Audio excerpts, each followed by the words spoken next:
Je suis plus un donneur de rêve.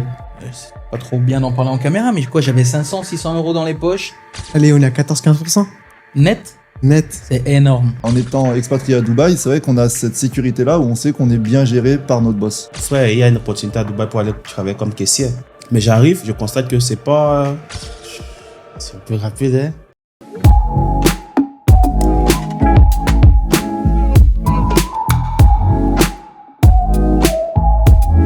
Bon, bonjour à tous. Bonjour, comment Bonjour. ça va? Bonjour. Ça va, merci. Bienvenue sur ce nouveau podcast. On est avec Manalan aujourd'hui, un ami du travail. On est tous les deux brokers. Et aujourd'hui, on accueille Diego et Raphaël, donc tous les deux vendeurs chez Object One. Exactement. Bon, moi, j'aime pas trop le terme vendeur. Je suis plus un donneur de rêve. Eh bien, on va en parler juste après, alors, justement. Alors, pour résumer, pour voir si j'ai bien travaillé. Donc, Diego, tu as 27 ans, tu es mexicain d'origine, tu as fait des études de cuisinier donc dans le sud de la France, vers Montpellier, si je me souviens bien. Exactement. Ensuite, tu as travaillé pour un groupe qui s'appelle Timeshare, qui t'a amené à Dubaï en 2020. Tu as commencé le métier de développeur en 2022 et donc tu as rejoint Object One en juin 2025. Exactement, donc tout frais. Bon, on parlera du timeshare plus tard. C'est un très très gros groupe, il y a énormément de compagnies. Mais maintenant, c'est du passé. On fait table rase de ça, mais on est chez les promoteurs, c'est beaucoup mieux. Allez, parfait. Et toi, Raph, donc tu as 32 ans, tu étais comptable au Cameroun avant d'arriver à Dubaï. Parfaitement. En juin 2019, tu as commencé à travailler sur des chantiers de construction, puis ensuite tu as enchaîné avec la sécurité et tu as démarré l'immobilier en 2022 et tu as rejoint également le groupe Object One en juin 2025. Parfaitement. Tu as tout à fait raison. J'ai bien travaillé alors. Ouais. Ok, alors avant de démarrer, Raph, fais-moi juste un rappel. C'est quoi le métier de vendeur donc chez un développeur? Même si Diego nous a dit que c'était vendeur de rêve, mais... Un vendeur chez un développeur, c'est tes soucis des problèmes du client, des problèmes du broker et de ton problème à toi et la compagnie. Donc, tu es au centre de tout. Donc, c'est toi qui prends le contrôle, tu relais les deux points, points, quoi. Le vendeur peut avoir un problème, il vient vers toi. Le broker peut avoir un problème, il vient vers toi. Donc, tu dois être la solution à tous les problèmes. Ok, et nous, en tant que broker, en fait, on vient vous voir pour faire un peu la passerelle quand on veut vendre des projets à nos clients, quoi. Ouais, exactement. Ok, ça marche. Bon, de toute façon, on va revenir un peu sur tout ça après.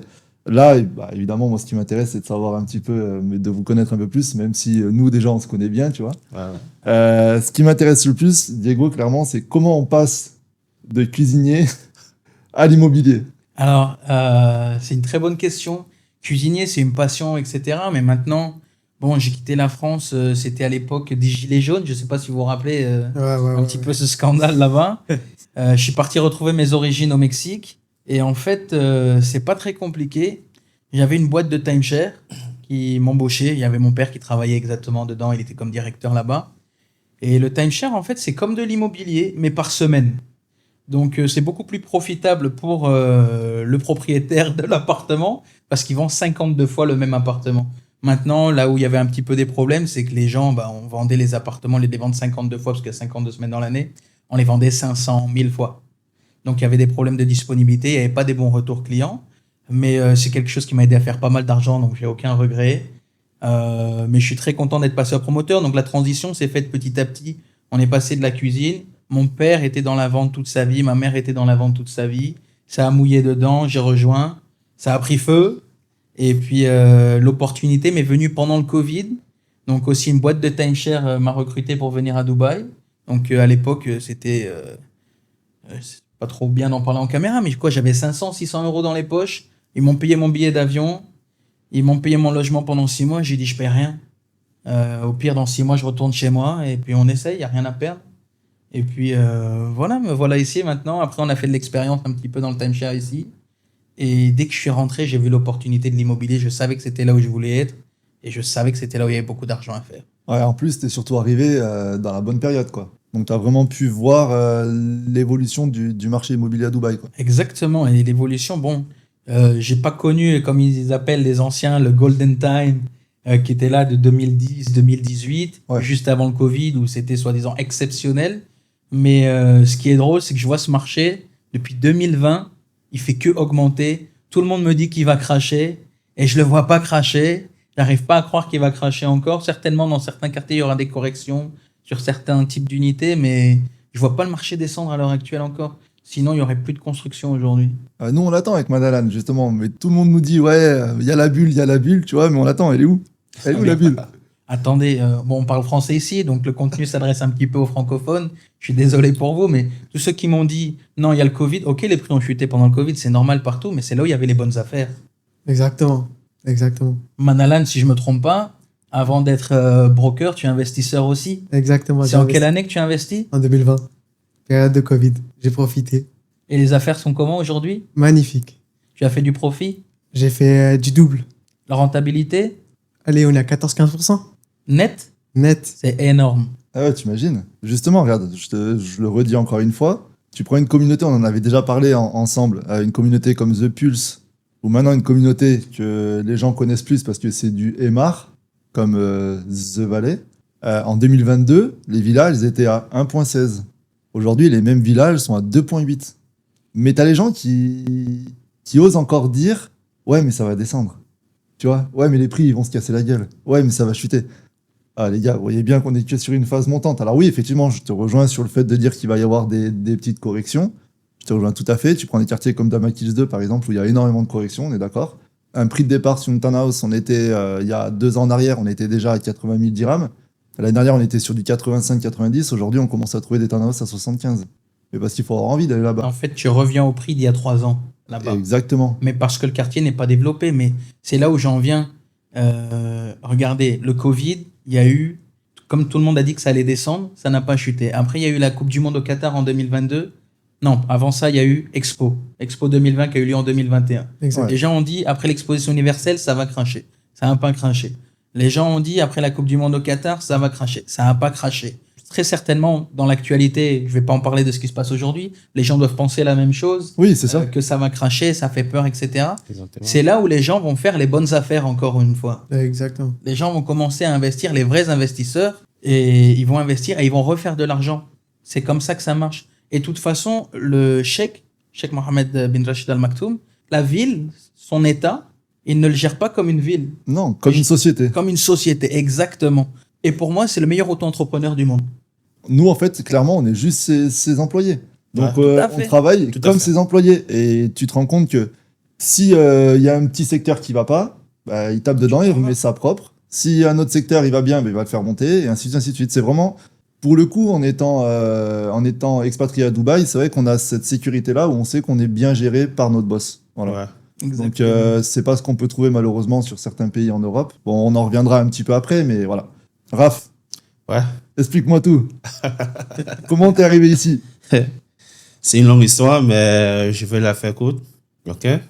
Au Cameroun, j'étais comptable, dans un cabinet comptable. Après mes études, j'ai eu la licence en comptabilité et finance. J'ai décidé de m'aventurer dans un cabinet pour mieux apprendre, pour mieux approfondir ma sagesse. Mais il n'y avait pas vraiment un salaire qui accompagnait tes efforts. Tu mettais plus d'efforts, mais il n'y avait pas ce qui devait te calmer, quoi. Bon, un jour, un bon matin, un ami à moi me dit frère, il y a une opportunité à Dubaï pour aller travailler comme caissier. Je dis ok, écoute, c'est une bonne opportunité pour moi pour aller et je vais voir de quoi ma vie va devenir, quoi. C'est là que je prends le vol pour venir à Dubaï, mais direct employment, c'est ce qu'on appelle direct employment. Donc, j'ai eu une offre d'une compagnie, je ne peux pas appeler le nom, qui m'a donné l'offre pour venir là.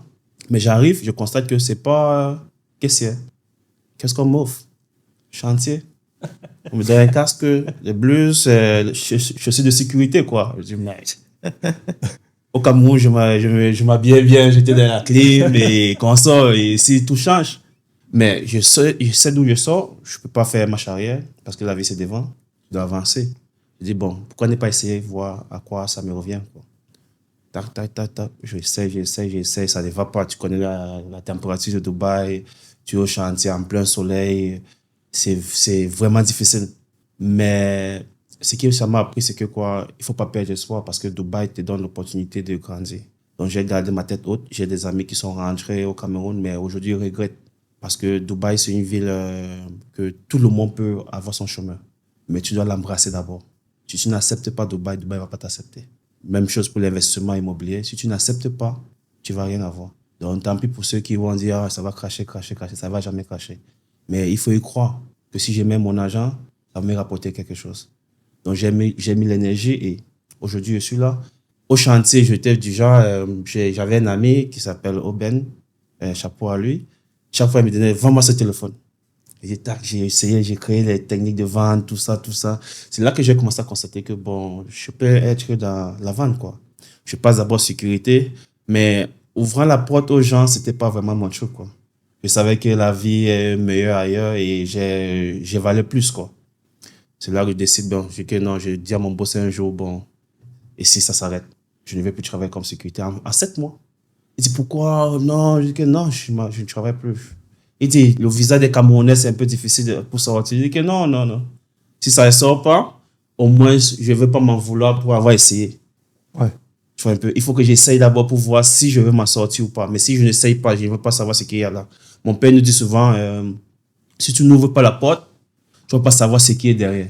Ça peut être du bien, du mal, mais il faut d'abord l'ouvrir. Là que j'ai pris la décision, bon, j'arrête. Là que je trouve une compagnie qui m'a donné l'opportunité d'être dans la vente, timeshare, un autre monde. Mais il faut te faufiler, il faut trouver ton chemin à l'intérieur. C'est là que j'ai fait la rencontre de mon collègue Diego, qui a été un frère à moi et un bon ami. On nous appelle le blanc et le noir, quoi. Ouais, c'est clair. De toute façon, aujourd'hui, vous êtes tous les deux ensemble. Ouais. C'est incroyable. Mais donc, tu vois, tout le monde, on nous voit toujours ensemble et on s'épaule. On fait comprendre que Dubaï, tu peux le faire dans tous les secteurs de la vie, tu peux le faire parce que c'est ouvert. C'est pas fermé. C'est ouvert à tout le monde. Ouais. Quel que soit où tu es, tu peux faire quelque chose à Dubaï. Ouais. Donc, je me suis donné l'opportunité là, quoi. Et surtout, encore une fois, ce qui montre, entre guillemets, la beauté de Dubaï, c'est que tu peux te retrouver. Aujourd'hui, on est tous les 4 autour d'une table. On a un cuisinier, un semi-cuisinier, Ouais. c'est un peu mon milieu Ouais. aussi. Un gars qui nous vient du Cameroun et qui a commencé vraiment Basé sur. Ouais, j'ai même envie de dire en galère, parce que c'est un petit peu malheureusement ce qu'on voit un peu tous les jours, avec beaucoup d'Africains qui arrivent à Dubaï parce qu'on leur promet du monts et merveilles, et en fait après Ouais. ils se retrouvent un peu en galère. Et puis ensuite après on a Manalan qui était aussi pareil, qui vient de la région parisienne et qui a fait une petite galère au début, puis qui a réussi à monter avec son entreprise. Enfin, on a vraiment tous des secteurs très différents et au final on est tous ensemble aujourd'hui autour d'une table, quoi. Ouais. Donc c'est vraiment la magie de Dubaï. En tout cas pour moi c'est ça que j'aime aujourd'hui ici à Dubaï, quoi. Ouais, c'est exactement parce que, comme je t'ai dit, il faut l'embrasser. Accepte Dubaï. Si tu acceptes Dubaï, toutes les portes vont s'ouvrir. Exactement. Toutes les portes vont s'ouvrir. Mais si tu n'acceptes pas, tu seras renfermé. Quand je me retrouve toujours à mes frères africains, je leur dis toujours, il faut y croire. Parce que nous, on a la perception que l'Europe, c'est le meilleur endroit pour y être. Donc, quand ils arrivent à Dubaï, oh, je vais travailler 2 ans, 3 ans, je m'en vais en Europe, vivre ma vie. Et ils se rendent compte qu'il a fait 6 ans, 8 ans, même job, même salaire. Parce que c'est pas comment on fait, c'est pas un film pour sortir d'ici pour aller en Europe facilement. Tu vois un peu? Mais si tu acceptes où tu vis, là, tu vas voir les opportunités qui se trouvent. Après, on va pas se mentir aussi, hein. C'est dur, hein. Il faut travailler. C'est faut dur. travailler. Mais Exactement, parfaitement. C'est dur, mais... Excuse-moi, mais je crois qu'il voulait juste nous faire lâcher une petite larme avec son histoire. Là. Exactement, c'est ça. Regarde, il y a une petite larme. Non, mais en tout cas, c'est vrai, encore une fois, que je dis, ça fait plaisir parce que on parle beaucoup de Dubaï et c'est pour ça que moi, aujourd'hui, je voulais faire ce podcast pour montrer un peu une autre image, mais des trucs un peu trop sérieux qu'on a l'habitude de voir avec le monde immobilier. On va te parler que Dubaï, des bonnes choses, de ça, ci, ça. Il faut aussi parler, il faut vraiment qu'on se l'avoue aussi, que tu sois européen, asiatique ou africain, c'est difficile. Mais quand tu arrives à Dubaï, j'ai l'impression qu'elle t'aspire dans le cercle des travailleurs, tu vois. Moi, à chaque fois que je rentre en France, je vous jure, hein, à chaque fois que j'arrive en France, à 18h, je vois que c'est tout fermé, mais j'ai plus envie de travailler, tu vois ce que je veux dire ? Ouais. Ici, à 23h, je suis en call avec des clients. Tu reçois un lead à 23h ou 23h30, tu te poses même pas la question. Mais tu vas direct et t'appelles. Mais en France, non. En France, tu te dis à 18h, purée, il faut que j'aille faire les courses pour acheter 3-4 trucs, mais tu sais qu'il te reste une demi-heure. Après, t'es foutu. Jusqu'aujourd'hui, je connais pas un seul expatrié à Dubaï qui a pas eu une galère. Tout le monde a eu des galères à Dubaï. Mais c'est ça qui fait la beauté du lieu aussi. Parce qu'en fait, comme tu disais, je reprends ton terme, Dubaï t'aspire. C'est comme dans un lave-linge. Après, tu sais, quand tu perds tes chaussettes, tu trouves plus tes chaussettes dans le lave-linge. Bah, les losers, ils s'en vont et ceux qui sont bons, bah, ils vont finir par rester, ils vont finir par s'imposer dans l'endroit. Tu sais, mon ancien patron, il me disait toujours, tu sais, s'il y a 10 cons, tu seras le 11e, tu vois. Ouais. Et ça marche aussi dans l'autre sens. Et tu vois ce que je veux te dire ? Donc moi, je pense toujours à ça. Mais c'est vrai que je cache pas, Ça a vraiment été très dur au début, moi, quand je suis arrivé à Dubaï, tu vois. On aura l'occasion d'en reparler, mais ça a vraiment été une galère parce que forcément, bah, tu quittes ta vie où tu as l'habitude d'être pour arriver dans un endroit que tu connais pas et tu te dis, waouh, mais comment ça va se passer, comment ça va finir, comment ça va évoluer, en bien, en mal, tu vois ce que je veux dire? Mais tu te poses un peu des questions un petit peu tous les jours là-dessus, quoi, tu vois. Mais ce qui est intelligent, c'est que quoi, si tu arrives quelque part et tout semble facile, il y a un problème. Exactement. Ouais, mais je suis entièrement d'accord avec toi. Il y a un problème. Mais si le début est difficile, là, tu vas prendre les petites erreurs dans le lieu, tu vas vraiment faire tes études, tu vas vraiment être sur tes pas, et c'est là que tu vas avancer. Mais si tu viens, c'est facile, tu serais là, relax. Tu sais pas ce qui t'attend après. Ouais. Tu vois un peu, ça doit être difficile partout. Même aux États-Unis, c'est difficile. Même au Canada, c'est difficile. Même en France, c'est difficile. Surtout en France. Au Cameroun, c'est difficile, mais on avait une vie paisible. Tu peux manger le matin, tu peux sortir, t'amuser avec tes amis, jouer et avoir sortir en fait. Mais à Dubaï, tout change. C'est là que tu comprends que il faut te concentrer. Il y a quelque chose de mieux que ce que tu avais. Mais ça ne vient pas juste là. C'est un procès. Mais il faut commencer d'abord. Ah, exactement. Bah, tu vois, ça tombe bien parce que ça nous permet de faire un peu la passerelle. Au Cameroun, tu étais tranquille. Tu vois, le matin, tranquille et tout ça. Ouais. La journée type d'un vendeur chez un promoteur, c'est quoi exactement? Waouh, c'est des longues journées. C'est des très longues journées. Mais bon, on se plaint pas, c'est ce qui nous rapporte notre gagne-pain. Mes journées type, par exemple pour moi, c'est lever 6h30 du matin, prendre le petit déjeuner. Après, ce qui me permet de me mettre dans mon mood et dans ma journée, repassage, repasser la chemise, repasser les vestes, tout ça. Boire le café avant de partir, descendre, aller dans la voiture, faire le trajet. Journée positive rime avec musique, sauf le vendredi. Et puis, on arrive au bureau. La première chose, c'est on commence à passer nos calls, préparer, chercher nos meilleures unités. Comme tu dis, nous, on est des vendeurs, mais on n'est pas forcément que des vendeurs. Moi, mon travail, ça me rappelle ce que me dit toujours mon directeur. Il me dit, quand je rentre dans un meeting avec des clients, il faut que j'apprenne pour moi quelque chose de nouveau, que vous soyez contents, les brokers, que vous dites, OK, ça, c'est le gars avec qui il faut que je traite absolument, et que le client, je lui ai pas juste vendu quelque chose, je lui ai rendu service aussi. Parce que celui qui fait juste vendre pour vendre, il va pas rester longtemps dans le milieu, il va rentrer chez lui, il aura jamais rien gagné. Mais celui qui vend pour faire plaisir au client et lui donner exactement ce qu'il a besoin, c'est celui qui va rester dans le jeu. Parce que même si c'est vos clients, à la fin, ils vont vous référer des gens et vous allez retravailler avec nous, etc.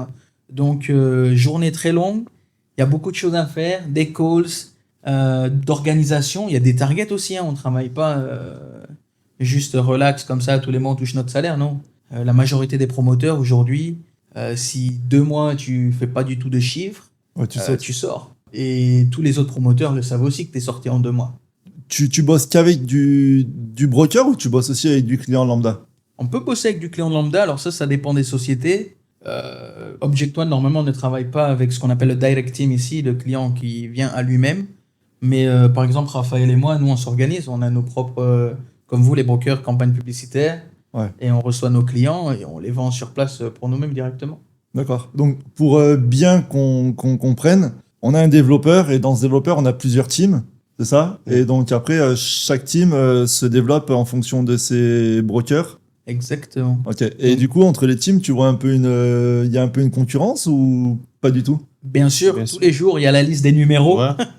Ah ouais? Les numéros, les résultats de tout le monde, le résultat des équipes. Parce que même, par exemple, tu as ce qu'on appelle, si tu veux faire la structure un petit peu, tu as le head of sales. En bas du head of sales, il a des vice-présidents. Des fois, dans certaines structures, tu as plusieurs head of sales aussi. Donc, chaque head of sales a des vice-présidents. Chaque vice-président doit avoir 4-5 directeurs dans son équipe. Et après, chaque directeur a son équipe. Donc, évidemment, tu as la concurrence entre les sales managers comme nous. Tu as la concurrence entre directeurs. Tu as la concurrence entre vice-présidents. Mais il y a quelque chose que j'aime beaucoup chez mon directeur. Et il me dit, ne te mets jamais en concurrence avec les gens qui sont au même poste que toi. D'accord. Il me dit, mets-toi en concurrence avec les directeurs. Alors en plus, surtout pour un petit big up, même s'il comprend pas trop le français, vous l'avez suivi. C'est-à-dire que vous étiez chez un autre dev et vous êtes parti avec votre directeur chez ce dev-là. Donc ça veut dire qu'entre guillemets, c'est un directeur qui sait bien tenir son équipe et qui travaille bien aussi, quoi. C'est un leader, ce n'est pas un directeur, c'est un leader. Ouais. Et dans ce domaine, c'est ça qu'on a besoin. Pas d'un directeur, un leader. Parce que le marché est vraiment vaste. tu t'amuses, tu te perds. Tu connais pas tu es situé, tu connais pas mettre les pieds. Et si tu as un leader avec toi, il peut t'amener où tu veux aller. Donc, lui, c'est un leader. Et donc, pour parler, tu disais tout à l'heure, Manalan, qui a investi en 2019-2020 à Dubaï, tu lui parlais de chiffres et de rendements. Mais moi, ce que je veux savoir, c'est est-ce qu'on a des chiffres et des rendements de Object One aujourd'hui? Alors, des rendements, toujours pas, c'est normal. Ah, tu me prends un peu au dépourvu, hein. Il n'y en a toujours pas. La première livraison va se faire d'ici un mois. Donc, c'est là où on va parler. Maintenant, quelques chiffres. Si on parle du premier projet Rain, tout le monde peut se connecter. Tout le monde a les datas du gouvernement ici. Il y en a un qui est géré par une société de brokers très connue, donc je tairai le nom quand même. Mais le site internet s'appelle DXB Interact. Vous cherchez notre projet, il s'appelle Rain. En plus-value, ceux qui ont revendu dans les 6 derniers mois, ils ont fait 150%. Ouais, donc on est quand même sur quelque chose de plutôt correct, on va dire. Et je pense aussi que les gens, vous savez, c'est comme tout promoteur, au début, il se teste.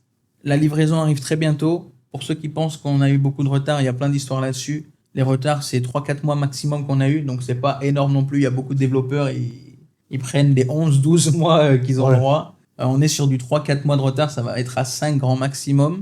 Vous allez être très surpris par la qualité, je l'ai déjà regardé. Et une fois qu'on va livrer, ce promoteur-là, il va commencer à voler en termes de prix. Okay. Et on n'aura plus nos plans de paiement habituels qu'on offre aujourd'hui, des 1% payment plan sur 5 ans, des 30% de post-handover sur 2-3 ans. Ça va se finir, on le fait pour attirer la clientèle. Ouais. Mais une fois qu'on livre nos projets, qu'on a notre bonne pipeline de clients, ça va être arrêté tout ça. De toute façon, on le voit très bien avec les gros promoteurs. On va pas citer les noms là, mais avec les gros promoteurs, aujourd'hui, il n'y a pas de post-handover ou de choses comme ça. C'est des plans de paiement direct et les tarifs, en plus, ils sont beaucoup plus élevés et ça se vend. Regarde, Emma, aujourd'hui, ils font 90% pendant la construction, 10% à la remise des clés ou 80-20. Ouais, c'est un truc de fou. Et ça se vend. Et ça se vend en 2 heures. Ouais, c'est ça qui est ouf. On a des clients des fois qui te disent oh, attends, je vais réfléchir et tout, mais puis après ils reviennent une semaine après, tu leur dis mais c'est trop tard. Les 700 unités, elles ont été vendues en 2 heures. C'est la vitesse de Dubaï. C'est la vitesse de Dubaï, exactement. Le promoteur Object One, est-ce qu'il a des quartiers de prédilection ou est-ce qu'il se pose à différents endroits comme ça ou est-ce qu'il s'est vraiment fixé une stratégie, Raph? Oui, exactement, il s'est fixé une stratégie. D'abord, on a commencé à GVC parce que c'est là où tous les développeurs veulent se montrer. Tu vois un peu, c'est là qu'ils veulent montrer que je suis capable de le faire. Et tu peux imaginer, nous sommes en 3e position, mais à moins de 2 ans et demi. 3e position en quoi? Ouais, meilleur développeur à GVC. Ok. En volume de vente. En volume de vente, okay. Ouais. Tu vois un peu, et c'est ça le fait. Maintenant, on quitte pas à Dubai Land parce qu'on sait que ce sont les endroits où les gens ne sont pas encore vraiment installés. On occupe, on se fait un nom là-bas. Donc, tout est étape par étape. Aujourd'hui, Jumeirah Garden City, nous connaissons tous comme Satwa. Aujourd'hui, nous avons occupé une bonne position là-bas avec 4 projets déjà sur place là-bas. Donc, c'est vraiment, tout est vraiment planifié du genre, pas aujourd'hui, mais à long terme. C'est ça qui fait notre force. Justement, bon, on parle du quartier de prédilection de Object One, entre guillemets, mais si moi je te demande à toi, c'est quoi ton meilleur quartier? Aujourd'hui, tu me réponds quoi? En fait, mon meilleur quartier maintenant, c'est Jumeirah Garden City. Tu dis ça parce que tu as un projet là-bas qui est en train de monter. Non, pas vraiment. Mais ça serait au centre de tout. Tu vois un peu? D'accord. Ça serait au centre de tout. Même le nouveau Dubai Island, on a se construit, qui serait vraiment l'ancienne Dubaï, qui serait renouvelé.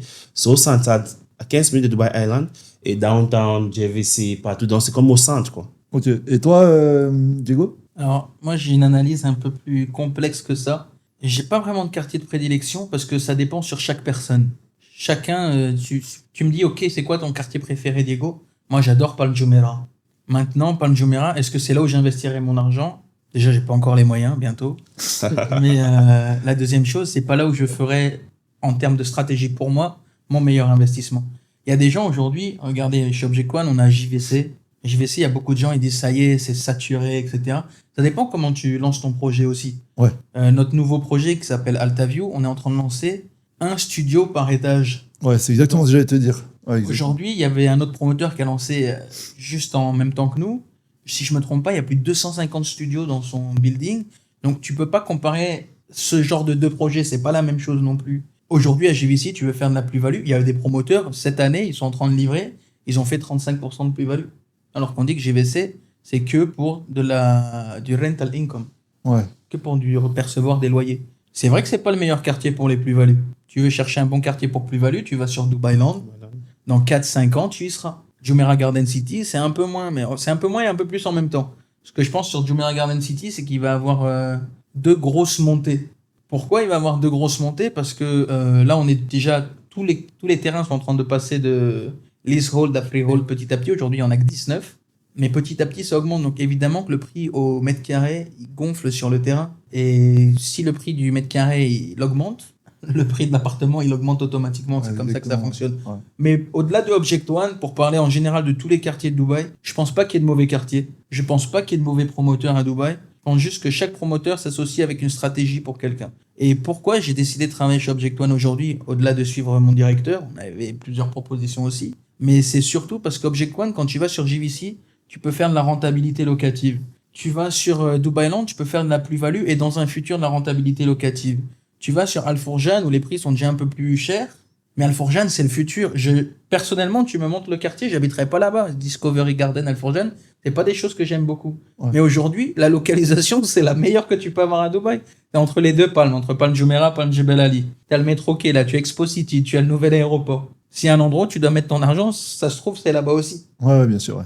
Toi, en tant que broker, Madalan, tu valides ça ou t'as... En sachant qu'on a une autre vision, tu vois. Non, je valide. Toi, t'as un quartier qui te plaît plus que d'autres. T'as investi dans quel quartier? Moi, à JVC. D'accord. Moi, à JVC, à l'époque, en 2019, je dis à l'époque, il y a quelques années de ça, c'était pas aussi réputé. Les gens ne croyaient pas au projet JVC, parce que à ce moment-là, Covid. Mais en même temps, ça fait une contradiction, parce que si tu vois, chaque crise, chaque guerre, tout le monde se rabat à Dubaï. À l'époque du Covid, si tu vois bien, les seules frontières ouvertes, c'est à Dubaï. Tout le monde venait en vacances à Dubaï. Tout le monde... il y avait une bonne accessibilité. Quand il y avait la guerre en Ukraine, en Russie, les Ukrainiens et les Russes sont réussis. Ouais. Et aujourd'hui, ils ont été livrés, tes appartements? Livrés, en soi, je les avais achetés fin 2019 et ils ont été livrés en début 2020. Ok, et c'était quel type d'appart que tu as pris? J'avais pris un one bed. Ouais. À l'époque, si je te dis le prix, je serai choqué, mais 6,99 pour un one bed. D'accord, ok. Donc aujourd'hui, c'est le prix d'un studio. Et encore. Ouais, c'est ça. Ouais. Et j'avais un 2 bed, 1700 square feet avec un jacuzzi, 1.2. Wow. Et là, aujourd'hui, tu as un investissement locatif? Exactement. Les deux sont loués? Les deux sont loués. Ah, ça fait du bien, tu vois. Ça fait 4 ans loués sans aucune coupure. Allez, maximum, j'ai une semaine de gap entre les locataires, un qui fait move out et l'autre qui fait move in. Ouais. Tu vois, ça, moi, j'aime bien, tu vois. Moi, tu vois, je suis un peu comme un saumon, tu vois, genre, les mecs, ils vont tous à droite, moi, je vais à gauche. Tu vois ce que je veux dire? C'est-à-dire que quand je suis arrivé à Dubaï, tout le monde me disait, ouais, JVC, il faut pas y aller, tout ça, machin, c'est saturé et tout. Alors ouais, je le redis encore une fois, comme je dis toujours, on est bien d'accord que sur les studios, c'est saturé. Oui, on est d'accord. Mais si on regarde bien, et comme le disait Diego, sur les promoteurs, ça y est, ils ont enfin changé, tu vois. Ils arrêtent de nous faire des tours à 300 logements où il y a 250 studios. Ils ont enfin compris que, voilà, maintenant on est passé sur le truc du one bed. Et voir one bed plus study un peu plus, tu vois. Ouais. On commence à en voir vraiment de plus en plus. Donc, on évolue quand même en fonction du marché. Mais pour moi, je le répète encore une fois, JVC n'est pas saturé. Tu vas chercher un 2 bed à JVC, tu galères parce qu'il n'y en a pas. Tu vois, c'est pas qu'il y en a trop. Il y a de la demande. Il y a de la demande du 2 bed, il y a de la demande du 3 bed, il y a de la demande du one bed plus study. Alors oui, sur le studio, c'est très difficile. Mais on va attendre quelques temps, tu vois, quand le métro il va arriver et tout, regarde bien. Moi, je pense pas qu'il faut attendre juste le métro. Il y a juste un mall en face de JVC. Il y a le mall. Qu'on attend depuis un moment d'ailleurs. Ouais. Bon, on l'attend depuis 6-7 ans, si je me trompe pas. Il y a le mall ici, il y a l'autoroute qui va... Exactement. Dans ce mall-là, ils ont repris les travaux il y a 1 mois, 2 mois. Ils sont en train de faire les finitions extérieures. Les rumeurs disent que ça va ouvrir en décembre. Allez, on va dire peut-être le gap janvier-février 2026. Si ça ouvre, vous pensez que les gens qui travaillent là-bas, ils vont aller habiter où? Exactement, ça va être ça. Et il faut savoir qu'il est 2 fois plus grand que le Dubai Hills Mall. Moi, c'est mon mall préféré. Donc, JVC va avoir... Dubai Hills Mall, c'est à 6-7 minutes en voiture. T'as le petit Circle Mall, t'as un 3e mall qui est là. L'autoroute qui va commencer à se développer avec beaucoup d'argent qu'a mis le gouvernement. Ouais. Les stations de métro, JVC, c'est pas du tout fini. Et en fait, il faut comprendre que le gouvernement, c'est comme le Monopoly ici. Tu sais, quand tu commences à mettre tes maisons, après tu mets tes hôtels, etc., de plus en plus cher, c'est ce qui fait. Le gouvernement, s'il se trompe, il rase, il refait. Non, mais je suis entièrement d'accord avec toi. C'est pour ça que je le redis encore. Après, le problème, c'est que nous, on n'est pas des vieux brokers, tu vois. Mais si tu écoutes le discours de certains nouveaux brokers, ils ont un discours qui est totalement différent du nôtre. Alors que nous, on a un discours de vieux brokers, tu vois. Parce qu'on a appris en arrivant et en commençant ce métier de broker, on va pas se cacher, on est 60 000 brokers à Dubaï. Donc en arrivant, il faut apprendre. Donc tu as deux stratégies. Soit la première stratégie, c'est tu pars et tu te mets en mode nouveau broker et tu fonces de ce que tu entends aujourd'hui par rapport à certains promoteurs qui te disent oui, il faut pas aller là-bas, il faut faire ci, faire ça. Soit tu fais ton analyse et tu vas regarder ce qui s'est passé il y a une dizaine d'années en arrière et tu évolues pour voir comment ça s'est monté ici à Dubaï, tu vois. Et tu as une autre vision. Tu vois, mais bizarrement, tu as une vision qui est totalement différente, tu vois. Par exemple, moi, j'avais une totale différente vision de tous les brokers d'ici. Parce que quand j'avais investi, et puis quand j'ai vu autant de projets arriver, je me suis dit, merde, là, peut-être, mes biens vont pas se louer, etc. Tu sais, j'ai regardé un peu de loin, c'était pas ici. Du coup, je voyais, mais ça se louait. Ça prenait peut-être une semaine entre-temps pour se louer, mais ça se louait assez vite. Il y avait énormément de demandes, demandes de visite, etc. Même une fois loué, il y avait encore de la demande pour surenchérir. Parfois, tu as de la surenchérir. Ici à Dubaï, qu'on le veuille ou non, on est dans un pays arabe, donc il y a tout qui se négocie tout le temps. Donc, soit ça se négocie sur la baisse, soit ça se négocie sur la hausse. Mais on est tous en train de négocier. Donc, ouais, c'est entièrement normal, quoi. À tout le monde qui nous écoute, que vous soyez, non, plutôt les clients qui nous écoutent, faites deux choses. Fiez-vous à votre agent. Vous fiez pas à votre ami qui a investi il y a 7-8 ans. Parce que vous avez, et les rentabilités, évidemment, comme dit Manalan, il fait du 13, 14, 15%. C'est plus les rentabilités du jour. Tous les prix ont augmenté. Oui. Donc, si vous souhaitez faire des rentabilités de 15%, ça n'existe plus à Dubaï. C'est trop beau pour être vrai. Les rentabilités, elles sont différentes. Elles sont toujours beaucoup mieux qu'en Europe et à travers le monde. On repart vite fait sur le côté dev. Donc, vous avez été, vous travaillez tous les deux en tant que dev. Est-ce que vous avez un truc de fou qui vous a marqué? Genre, le plus gros délire dans un projet, un truc comme ça qui vous a marqué? Toi d'abord. Quel genre de délire tu parles? Je sais pas, genre le mec il a envie de se mettre une piscine au milieu du salon, tu vois ce que je veux dire? Un truc vraiment bizarre qu'on t'a demandé avec mes clients. C'est genre ils me disent par exemple, leur seul souci c'est de savoir si on va pouvoir mettre la machine à laver dans la cuisine. Mais si tu prends un client qui a quand même un peu les moyens, il a rien à faire de la machine à laver, il va te demander autre chose, il va te dire vas-y, tu peux me foutre une piscine au milieu du salon avec des poissons rouges à l'intérieur par exemple, tu vois? Est-ce que vous avez eu un truc comme ça vraiment bizarre? En fait c'est un petit peu différent parce que vous en tant que broker vous recevez tout le temps les clients. Mais la vérité, ce que vous faites, c'est que vous faites aussi le filtre pour nous. Ouais. Donc, normalement, quand le client il arrive de votre part chez nous, il est déjà à peu près cadré, à peu près normal. Évidemment qu'on a toujours des demandes. Aujourd'hui, j'aimerais un one bedroom à 800 000 dirhams à Jumeirah Garden City. Je perds même pas mon temps avec ça, ça n'existe pas. Mais quelque chose un peu particulier. Je me rappelle un projet à Dubai Hills, quand il venait d'être lancé. On avait juste des 2 et 3 bedrooms. Et il y a un client, il me dit, est-ce que je peux faire un 4 bedrooms avec ça? Et je lui dis, écoute, oui. Je voulais voir jusqu'où ça allait. Et en fait, les choses sont devenues assez sérieuses. Et le mec met un EOI de, je me rappelle, 200 000 dirhams sur un appartement qui coûte 10 millions. Et donc, on est parti au Dubai Land faire les changements parce que la construction n'avait pas démarré, etc. Et le mec a disparu du jour au lendemain. Il a laissé ses 200 000 dirhams. Bon. La compagnie doit être contente. Et Il les a jamais c'est cassé. réclamés. Incroyable. Mais ça arrive. Je pense qu'il voulait tester jusqu'où on pouvait aller pour faire ses besoins. Et il a pris peur après. Raph, ton meilleur souvenir en tant que vendeur? Ma première vente, toujours. Et du coup, ton pire? La première vente ratée? Le lendemain, cancel. C'était une famille canadienne et c'était un timeshare même. Famille canadienne, première vente. Tac, tac, je pousse. Elle valide. Elle aime bien. Elle dit qu'elle veut prendre. On signe. Le lendemain, elle m'écrit. Coucou Raphaël, comment tu vas? Ça va et toi? Elle dit ça va. Est-ce qu'on peut avoir une minute de causerie là? Je dis est-ce que tu as des VPN? Elle dit non. Elle dit que bon, active le VPN. Je lui ai aidé comment télécharger des VPN et consorts. Mais écoute Raphaël, on a causé mon mari et moi toute la nuit. Et nous ne sommes pas OK pour avancer avec l'investissement. J'ai voulu les convertir encore. Ils ont dit non. J'ai dit d'accord, il n'y a pas de souci. Vous pouvez revenir pour prendre votre argent, votre dépôt. Parce qu'ils avaient fait juste le dépôt. Ils sont revenus, ils ont pris. Et je n'ai pas voulu gâter la relation parce que la vente, c'est la relation. C'est les relations. Ouais. Tu maintiens. Jusqu'aujourd'hui, on cause toujours. Ouais. Je me rappelle son nom là, mais je vais garder ça secret. Jusqu'aujourd'hui, on cause toujours. Ça, nous, en tant que broker, ça nous arrive tout le temps. Ouais, voilà. Diego, la phrase que tu entends le plus souvent et qui te saoule de fou? J'ai 800 000 et je veux un two bedroom. Ah, ça, c'est la nôtre. Ça vient de vous, hein. Pas de vous deux en particulier, mais ça vient des brokers. Ouais. Ta plus grosse bêtise en tant que vendeur? Waouh, ça c'était mon époque de jeunesse.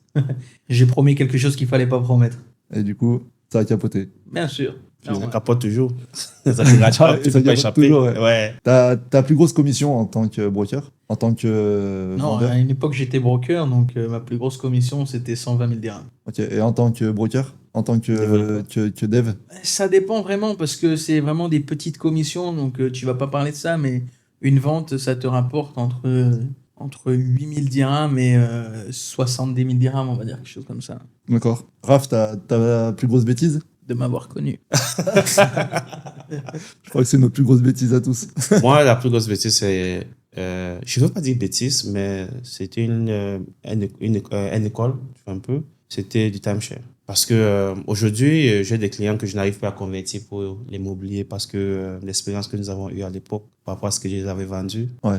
Ils n'ont pas aimé. D'accord. Et c'est un problème parce que ce sont les investisseurs potentiels que je pourrais convertir maintenant en immobilier. Donc, c'est une timeshare, mais ça m'a appris la vente. Il y a une mauvaise partie, une bonne partie, mais ça m'a appris comment vendre. On parle vite fait de Dubaï. Normal.